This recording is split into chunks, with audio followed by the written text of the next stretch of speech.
बहुत पुरानी बात है। मगध राज्य में एक सोनापुर नाम का गांव था। उस गांव के लोग शाम होते ही अपने घरों में आ जाते थे और सुबह होने से पहले कोई भी घर के बाहर कदम नहीं रखता था। इसका कारण डाकू अंगुलीमाल था। डाकू अंगुलीमाल मगध के जंगलों की गुफा में रहता था। वे लोगों को लूटता था और जान से भी मार देता था। लोगों को डराने के लिए वे जिसे भी मारता उसकी एक उंगली काट लेता और उन उंगलियों की माला बनाकर पहनता। इसलिए उसका नाम अंगुलीमाल पड़ा। गांव के सभी लोग परेशान थे कि कैसे इस डाकू के आतंक से छुटकारा मिले। फिर एक दिन गौतम बुद्ध उस गांव में आए। गांव के लोग उनकी आवभगत करने लगे, पर गौतम बुद्ध ने देखा कि गांव के लोगों में किसी बात को लेकर दहशत फैली है। तब बुद्ध ने गांव वालों से इसका कारण पूछा। ये सुनते ही गांव वालों ने अंगुलीमाल के आतंक का पूरा किस्सा उन्हें सुनाया। अगले ही दिन गौतम बुद्ध जंगल की तरफ निकल गए। गांव वालों ने उन्हें बहुत रोका, पर वो नहीं माने। बुद्ध को आते देख अंगुलीमाल हाथों में तलवार लेकर खड़ा हो गया, पर बुद्ध उसकी गुफा के सामने से निकल गए और उन्होंने पलटकर भी नहीं देखा।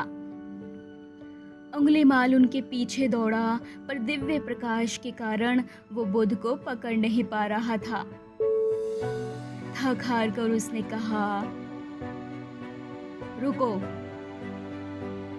बुद्ध रुक गए और मुस्कुराकर बोले, मैं तो कब का रुक गया, पर तुम कब ये हिंसा रोकोगे?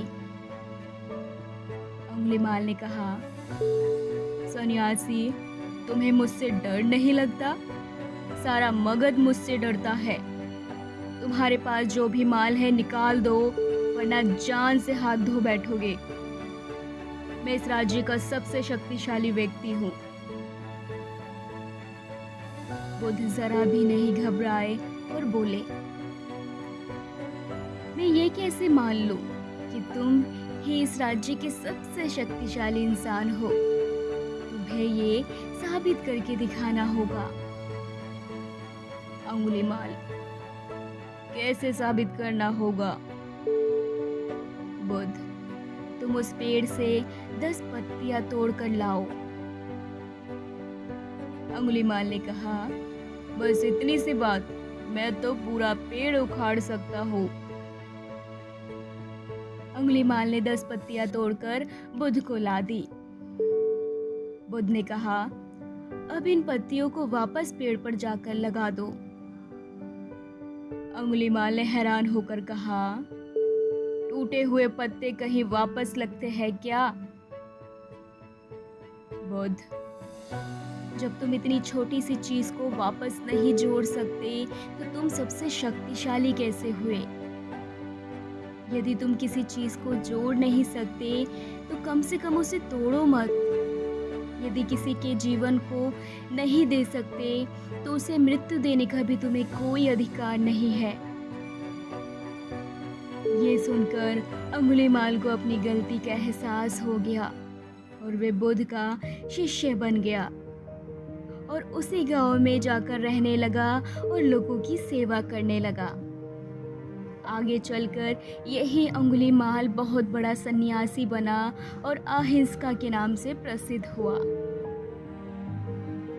दोस्तों, इस कहानी से हमें ये शिक्षा मिलती है कि कोई भी इंसान कितना ही बुरा क्यों ना हो, वह बदल सकता है। दोस्तों, अंगुलीमाल बुराई का एक प्रतीक है और हम सब में छोटे बड़े रूप में कोई ना कोई बुराई जरूर होती है। ज़रूरत इस बात की है कि हम अपने अंदर की बुराइयों को पहचानें और उसे ख़त्म करें। दोस्तों, अगर आपको हमारा वीडियो पसंद आए तो लाइक, शेयर और सब्सक्राइब ज़रूर करिएगा, ताकि नेक्स्ट टाइम हम आपके लिए ऐसे अच्छे वीडियोस लाते रहें। दोस्तों अगर आपको और भी वीडियोस देखने हैं तो हमारे डिस्क्रिप्शन बॉक्स में उनके लिंक दिए गए हैं, आप वहां जाके और भी वीडियोस देख सकते हैं।